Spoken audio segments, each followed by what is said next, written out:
Bom, dando seguimento, vamos voltar aqui só para retomar a matéria, caso alguém tenha parado e ficado um tempo a mais.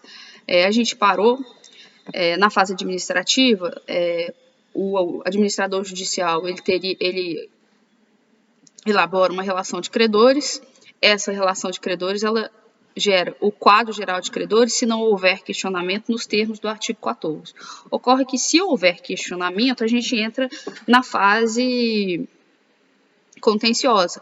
Então, quem está com o slide na mão, basta riscar nesse slide da página 3 sobre a fase administrativa essa questão sobre o quadro geral de credores e dar seguimento a todo o resto que vem aqui na fase contenciosa. Bom, a fase contenciosa, o regulamento dela, de mais importante, assim, o que a gente precisa saber inicialmente, e que o examinador gosta de fazer confusão, com relação ao artigo 8º, principalmente no que tange aos legitimados para fazer essa impugnação. Vou ler o artigo 8º. No prazo de 10 dias, ou seja, após 10 dias de publicado essa relação de credores, contados da publicação... ficou redundante, né? É melhor eu não interpretar o artigo por enquanto. No prazo de 10 dias, contado da publicação da relação referida no artigo 7º, parágrafo 2º, ou seja, a relação de credores, o comitê, qualquer credor, devedor ao seu sócio ou o Ministério Público podem apresentar ao juiz impugnação contra a relação de credores, apontando a ausência de qualquer crédito ou manifestando-se contra a legitimidade, importância ou classificação do crédito relacionado. Primeira coisa, a gente viu, né, na parte introdutória dessa aula, que a classificação do crédito é de grande importância, até porque vai determinar a ordem de recebimento, principalmente na falência, haja vista que os créditos que tiverem mais para o fim da lista tendem a não serem quitados, né? O procedimento, o que é a falência, se não a insolvência, né? Ter uma quantidade de dívidas maiores do que o patrimônio. Então, essa classificação do crédito é uma matéria importante de ser impugnada e está aqui referida no artigo 8º. Então, após a relação de credores elaborada, a gente abre-se um prazo de 10 dias para qualquer um desses aqui, ou seja, pode ser comitê, qualquer credor, o devedor ou seu sócio, ou o Ministério Público, fazerem essas impugnações com base nisso, legitimidade, importância ou classificação do crédito relacionado. O que vai acontecer? Essas impugnações elas vão ser autuadas em separado e serão processadas nos termos dos artigos 13 e 15 desta lei. O 13 a 15, aliás. Bom, depois das impugnações, a gente vai ter um prazo de 5 dias para que o credor, né, ofereça contestação, porque afinal de contas isso é um processo dialético, a gente tem que resguardar o devido processo legal, ainda que seja um processo célere, né? É para ser um processo célere, o processo de falência e recuperação judicial. Nem sempre é possível, mas a celeridade é um dos princípios específicos, principalmente da falência. Eu não lembro se eu falei, mas a impugnação ela tem natureza jurídica de ação incidental e ela deve obedecer todos os requisitos referentes à petição inicial constantes do Código de Processo Civil. Bom, houve a impugnação, sigam aí no slide, em 5 dias vai haver contestação por parte do credor, em 5 dias vai haver manifestação do devedor e do comitê, se houver, e nesse caso o prazo é comum, né? Caso haja os dois, não vai ter prazo em dobro, o prazo é comum. Logo em seguida, o administrador judicial ele vai se manifestar e o juiz, porque é um processo agora judicializado, né, principalmente ele foi autuado aqui em apartado, então tem um juiz no topo dessa pirâmide. O juiz ele poderá por sentença recorrível por agravo, vamos começar a tentar aqui, chama a sentença do juiz, essa decisão a respeito da impugnação ou não de um crédito, e essa sentença ela é recorrível por agravo. Por quê? Porque ela não termina o processo, não é uma sentença terminativa. Não vamos aprofundar nisso, porque vocês ainda não viram o processo civil, mas ela abre uma série de possibilidades constantes no artigo 15, que eu também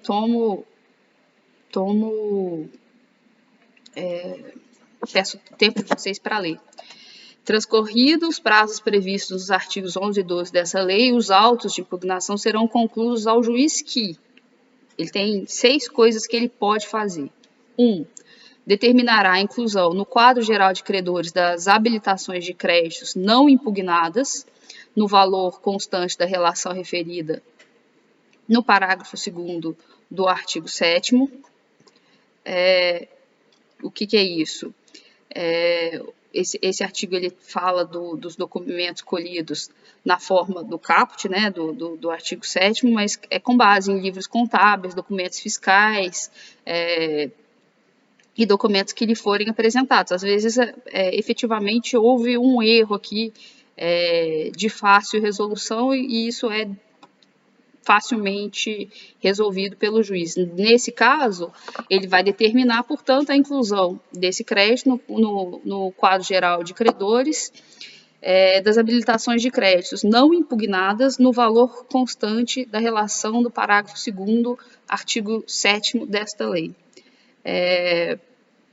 Com relação a o que ele pode fazer também, outra opção, ele vai julgar as impugnações que entender suficientemente esclarecidas pelas alegações e provas apresentadas pelas partes, mencionando de cada crédito o valor e a classificação. Aqui, em processo civil, seria o julgamento conforme o estado do processo. Ele não vai precisar de produzir mais nenhuma prova, todas as provas apresentadas junto com a petição inicial, documentalmente comprovam o direito pleiteado ou não. 3. Fixará em cada uma das restantes impugnações os aspectos controvertidos e decidirá as questões processuais pendentes. Então, essa é a terceira hipótese. 4. Determinará as provas a serem produzidas, designando audiência de instrução e julgamento, se necessário. Aqui no inciso 3, caso parte de um crédito seja controvertida e parte de um crédito não seja controvertida, onde não há controvérsia, esse já pode entrar também já lá na lista, na relação de credores. Que mais que a gente tem? Dessa sentença do juiz, cabe recurso que está disposto no artigo 17, e ela é agravável, artigo 17 da sentença do juiz aqui. Da decisão judicial sobre a impugnação caberá agravo. Tá vendo? Que eu tinha dito que era uma sentença do juiz, mas ela comporta agravo e não apelação, porque é o que está escrito no artigo 17. Recebido o agravo, o relator poderá conceder efeito suspensivo à decisão que reconhece crédito ou determinar a inscrição ou modificação do seu valor ou classificação no quadro geral de credores para fins de exercício do direito de voto em Assembleia Geral, principalmente na recuperação judicial. Então, esse efeito suspensivo que pode ser concedido também muito importante. Mas essa também já é uma questão mais aprofundada, que infelizmente, como vocês ainda não tiveram processo civil, principalmente a parte recursal, a gente guardem que a sentença é recorrível por agravo e a gente tenta guardar que poderá ser concedido efeito suspensivo. Ponto. Depois disso, o administrador judicial, comitê, qualquer credor ou o representante do Ministério Público poderá, até o encerramento da recuperação judicial ou da falência, observado no que couber o procedimento ordinário previsto no Código Civil, pedir a exclusão ou outra classificação ou retificação de qualquer crédito nos casos de descoberta de falsidade, dolo, simulação, erro essencial ou ainda documentos ignorados na época do julgamento do crédito ou da inclusão no quadro geral de credores. Então, o cenário que a gente tem é o seguinte: todas as impugnações foram julgadas com base no artigo 18, mas, após isso, ainda pode acontecer de serem verificados créditos que não deveriam estar incluídos no quadro geral de credores, e aí entra o artigo 19, que é justamente o que os examinadores confundem com o artigo 8º, que eu mencionei no começo dessa aula, porque no artigo 8º, para impugnar o crédito, podia ser o comitê, qualquer credor, o devedor ou seus sócios, ou o Ministério Público. Nesse artigo que a gente acabou de estudar, que é o 19, quem são os legitimados? O administrador judicial, comitê, qualquer credor ou representante do Ministério Público. O que isso significa? Dizer que o devedor ou seus sócios, eles saem dessa lista que está no artigo 19, por quê? Porque as condutas aqui inseridas, né, nesse rol, elas dizem muito respeito a condutas deles, dos devedores ou dos sócios, porque essa impugnação feita depois do quadro geral de credores, ela é com base na descoberta de falsidade, dolo, simulação, fraude, erro essencial ou a respeito de documentos ignorados na época do julgamento de crédito ou da inclusão no quadro geral de credores. Bom, quem que está excluído do quadro geral de credores? Alguns deles a gente já estudou, salvo engano, na segunda ou na terceira aula. Os créditos fiscais, porque eles vão seguir o regramento contido no artigo 187 do Código Tributário Nacional, e daí eu peço que vocês deem uma olhada no CTN, nesse artigo 187, ele eventualmente cai em prova de concurso e na prova do OAB. Outros que estão excluídos, créditos trabalhistas, por quê? Porque eles ainda não são líquidos e certos. Vamos retomar aqui o artigo 6º. Deixa eu abrir a lei. Só um minutinho, pessoal.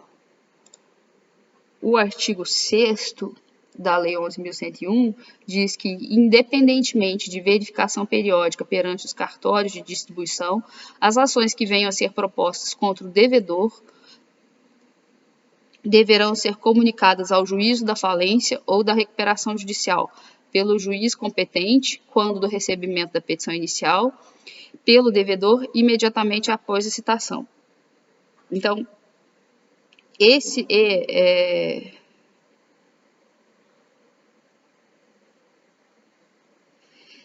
artigo 6º e essas ações que tramitam em juízos diversos, elas estão excluídas aqui também desse rol do quadro geral de credores. Bom, feito isso, a gente tem a seguinte composição do QGC, que eu acho que agora olhando aqui escrito QGC, eu acho que eu consegui errar a sigla pela segunda vez no dia. Eu errei no primeiro bloco, consertei errado. Quem vai constar do quadro geral de credores? Essa informação está no artigo 18, que eu também peço licença para ler.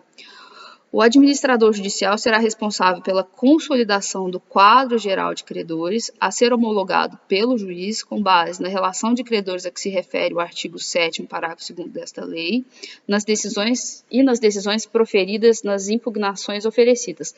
No primeiro caso, o parágrafo 7º, o artigo 7º, parágrafo 2º, é no caso da gente ficar na fase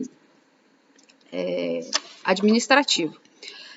Na segunda hipótese, nas decisões proferidas, nas impugnações oferecidas, aí a gente já está falando da parte contenciosa. Parágrafo único.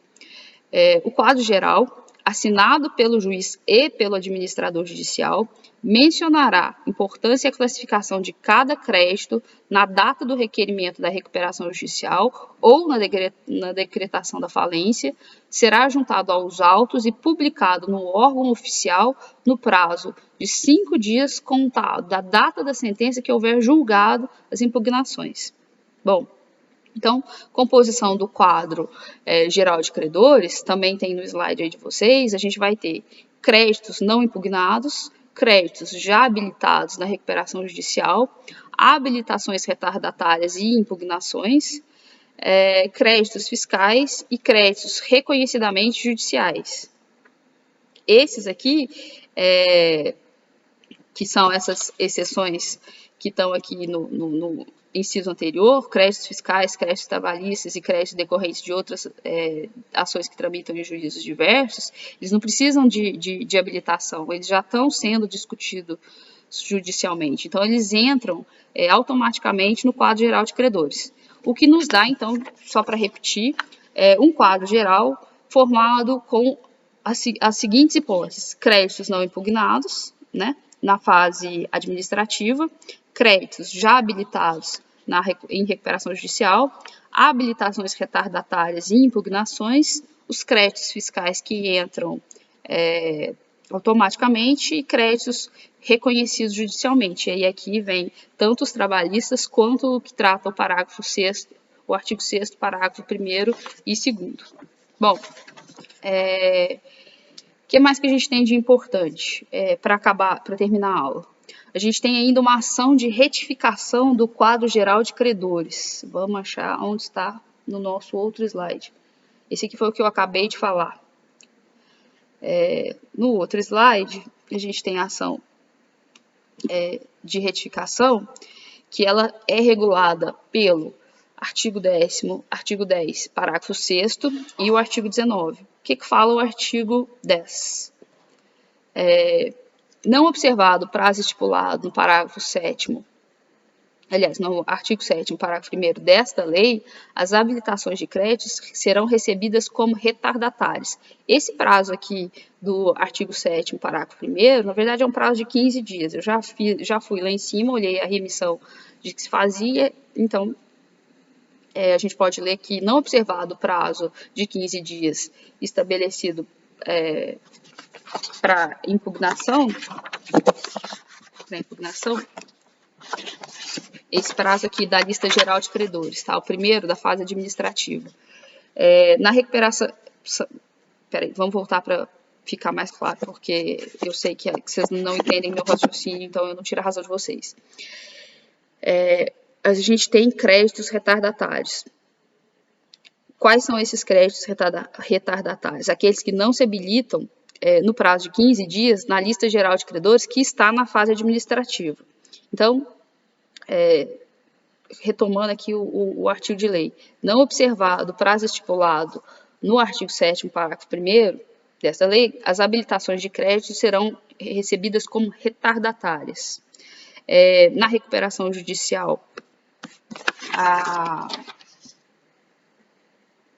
esses titulares de créditos retardatários, excetuados os titulares de créditos derivados de relação de trabalho, não terão direito a voto nas deliberações das Assembleias de Geral de Credores. Aplica-se, e aqui a gente... só uma consideração também, porque daí aqui já entra um pouco mais na minha área.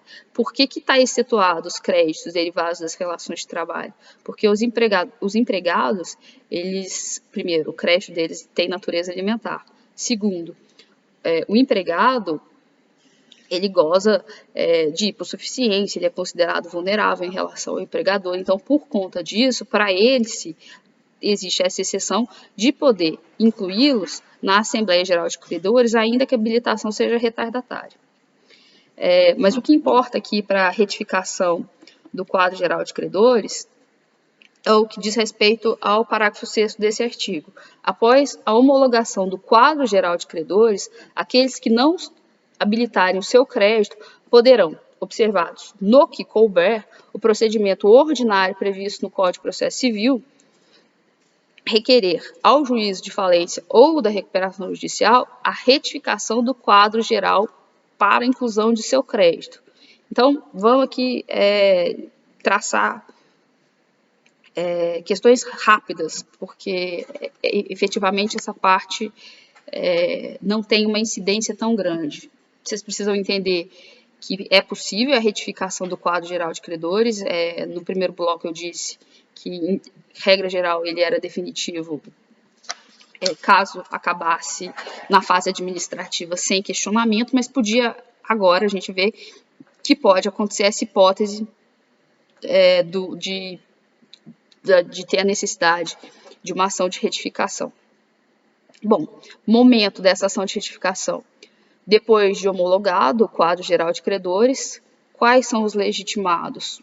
O administrador judicial, comitê, se houver, credor e Ministério Público. Onde é que está isso? No artigo 19. Então, tentem não confundir o artigo 19 com o artigo 8º. Já tinha dito, o artigo 19, legitimados são administrador judicial, comitê, qualquer credor e representante do Ministério Público. Procedimento a ser obedecido, procedimento ordinário, objeto dessa ação de retificação do quadro geral de credores. Inclusão, exclusão ou outra classificação ou retificação de crédito. Vocês estão vendo que volta e meia classificação de crédito entra aqui como uma hipótese, né, de divergência ou de impugnação, enfim.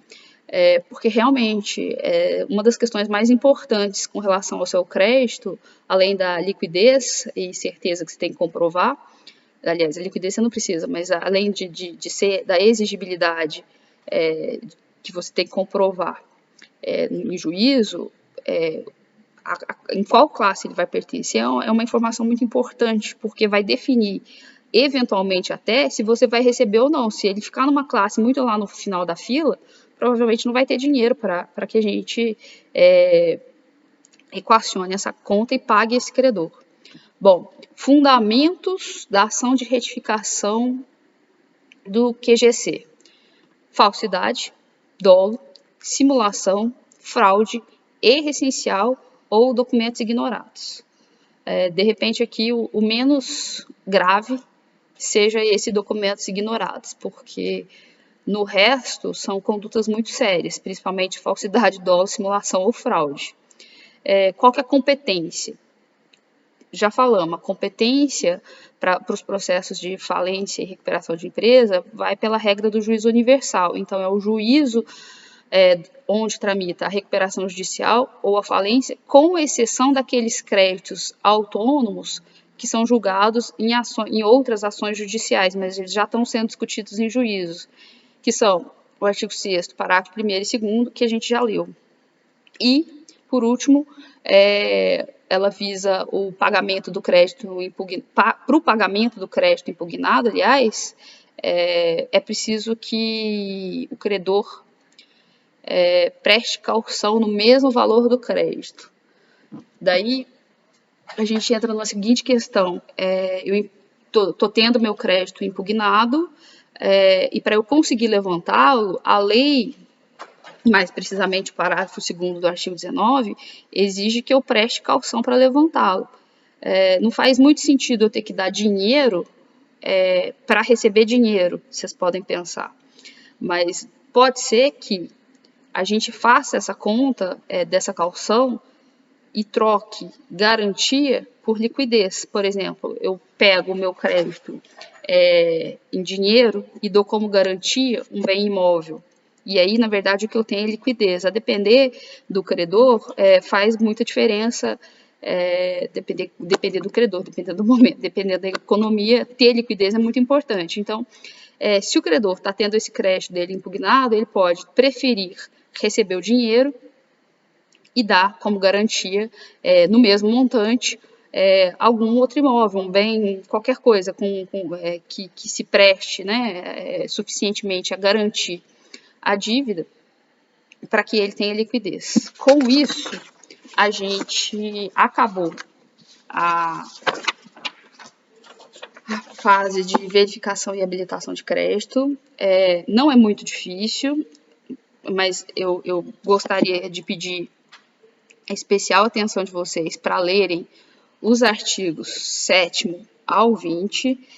Vou indicar para esse conteúdo, de novo, o livro do Enedino das Chagas, que é muito bom, realmente, para esse procedimento de verificação e habilitação de créditos. Eu tenho gostado muito desse livro para a matéria de vocês, e aquele mesmo que eu uso naquelas tabelinhas que às vezes tem na apostila.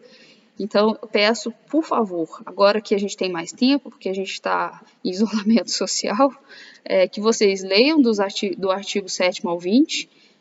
Eu vou deixar no material, na plataforma, pelo menos as páginas e o link do livro, para quem quiser ler e entender melhor. E vou deixar alguns exercícios, não muitos, para que vocês não fiquem sobrecarregados, sobre essa matéria. Importante, qualquer dúvida, falem comigo através do fórum de discussão que eu criei.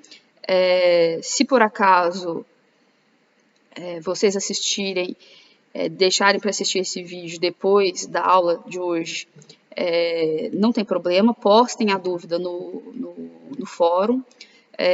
Se por acaso eu demorar mais que um dia para responder aquela dúvida, vocês me cutuquem no fórum, porque agora, nesse especial momento que a gente está vivendo, eu estou me colocando à disposição de todas as minhas turmas de direito civil só tem uma, todas as minhas turmas de direito societário, aos meus alunos de direito consumidor, a vocês, e acabou, né? Societário, falência e recuperação judicial, consumidor e direito civil. Então, eu tenho bastante coisa para ver ao longo do dia, não tem problema. Como a gente está em isolamento social, tempo não vai faltar, mas é que eventualmente eu vou estar olhando outras coisas e não necessariamente de vocês, aí vocês me cutuquem. Outra coisa, essa é uma informação muito importante. Eu deixei na aula passada um fórum de discussão sobre os efeitos, né, dessa crise do coronavírus na nossa vida.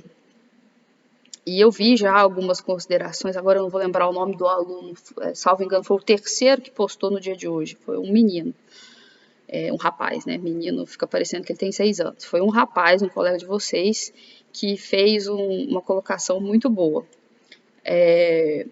Mas o que eu gostaria de saber, além daquelas colocações que já foram feitas no fórum, a respeito dos setores da economia que vocês acham que vão ser mais impactados. É claro que o setor de aviação, por exemplo, vai sair bastante fragilizado, tem empresas até fora do Brasil que já encerraram suas atividades. Aqui no Brasil, a Azul diminuiu a quantidade de voos, mas a par das companhias aéreas, a gente tem problemas no setor hoteleiro, no setor de restaurantes, no setor de serviços. Então, eu gostaria que vocês pensassem junto comigo sobre esses setores, porque que a crise vai se instalar, isso não tenha dúvida, a gente já está no momento de crise. Eu tinha dito nas aulas sobre evolução do direito, né, das crises que assolaram o mundo, aliás, nem foi na turma de vocês, mas vou disponibilizar esse material se não tiver sido.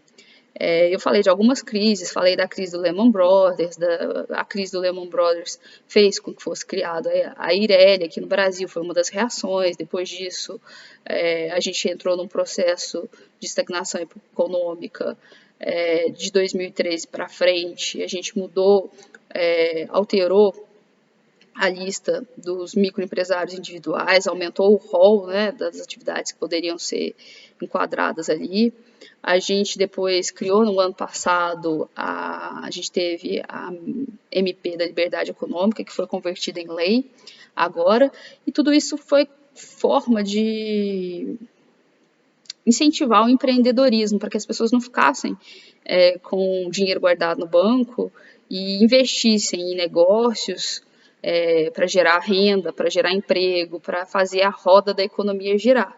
Mas quando a economia está em recessão, ainda que o banco não esteja rendendo nada ou quase nada em relação de juros, aliás, é mais seguro você deixar o dinheiro guardado do que aplicar num negócio, ainda mais se você não tiver expertise para aquele ramo de negócio para o qual você está entrando. Então, até como uma forma de incentivar o empreendedorismo, essas medidas, esses tipos societários, essas pessoas jurídicas, né, a Eireli é uma pessoa jurídica, não é uma sociedade, foram criadas para que as pessoas pudessem empreender mais. E agora, a gente não tinha saído, na minha concepção, não sou economista, da crise que começou, eu acho, né, que a crise do Lehman Brothers demorou um pouco mais para chegar no Brasil, a gente não saiu dela adequadamente e a partir de 2003 a gente veio numa recessão e só afundando.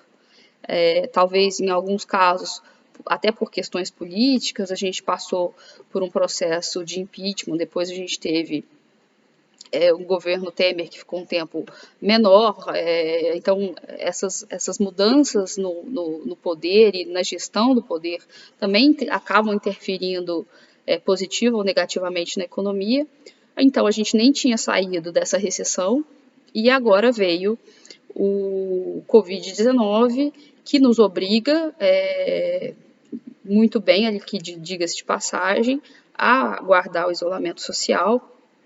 E por conta disso, não só a economia no Brasil, mas no mundo no geral, está sofrendo uma estagnação.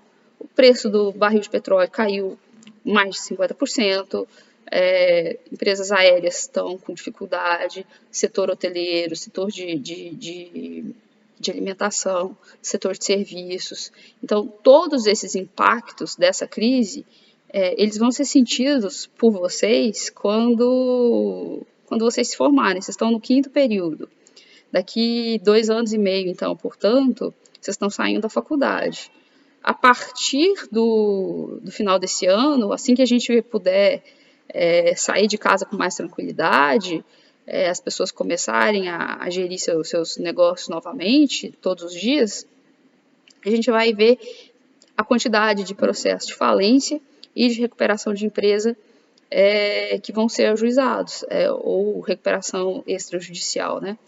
Então, talvez a lei de falência tenha que ser alterada. Eu, particularmente, acho que isso vai acabar acontecendo para reduzir o prazo para recuperação de empresa, talvez de 5 para 3 anos, né? Quem já pediu para poder pedir novamente. Então, vamos aproveitar a oportunidade, vamos tentar tirar alguma coisa boa disso tudo, se é que é possível, e começar a pensar no direito falimentar e recuperacional, porque ele vai ter muita importância nos próximos anos. A gente vai ter uma quantidade imensa de empresas em processo de falência ou de recuperação judicial e que vai demandar profissionais que saibam atuar nessa área. Então, eu já tinha dito no primeiro dia de aula que é um nicho de mercado para quem entende muito bom, e agora esse nicho ganhou uma proporção exponencial porque o Brasil e o mundo pararam e vão ficar parados por pelo menos 6 meses. A China já está parada desde janeiro, a produção, salvo engano, já caiu 13%, Estados Unidos também já está começando a fazer isolamento social em algumas cidades, tipo Nova York. Então, não tenho dúvidas, a gente vai sentir os impactos dessa crise, talvez como nenhuma outra crise que a gente tenha vivido. Talvez o único comparativo que a gente tenha seja a crise de 1929, né, que o crash da Bolsa de valores de Nova York em 1929, no primeiro pós-guerra. Bom, era o que eu tinha para a aula de hoje, espero que eu tenha conseguido falar mais devagar, que vocês tenham entendido. Qualquer dúvida, estou à disposição nas redes de contato, no portal, no fórum, no chat, enfim, de uma forma ou de outra vocês vão conseguir falar comigo e tirarem as dúvidas. Não fiquem com dúvidas, não tenham medo de perguntar, oportunidade que a gente tem de aprender agora. Então, conto também com a colaboração de vocês, o vídeo caseiro, colaboração e com a compreensão, né? Colaboração para estudar e compreensão com as nossas ferramentas, porque tudo isso que está acontecendo de isolamento social é novo para todo mundo, é novo para a faculdade, é novo para vocês. Então, eu peço a colaboração de todos. Eu também estou tendo, da minha parte, muita disponibilidade com todos aqueles que têm mandado e-mail falando a respeito de trabalho, de dúvidas e outras questões. Então, agora é a hora da gente ter um relacionamento mais próximo ainda, justamente porque a gente está distante. Então, é isso, eu encerro essa aula de hoje. Eu espero que vocês já me façam as perguntas, né, e que a gente comece a solucionar as dúvidas. E aí vamos discutir essa questão da crise também no fórum de discussão que eu postei na semana passada, tá bom? Um abraço para todos, a gente se vê na próxima aula.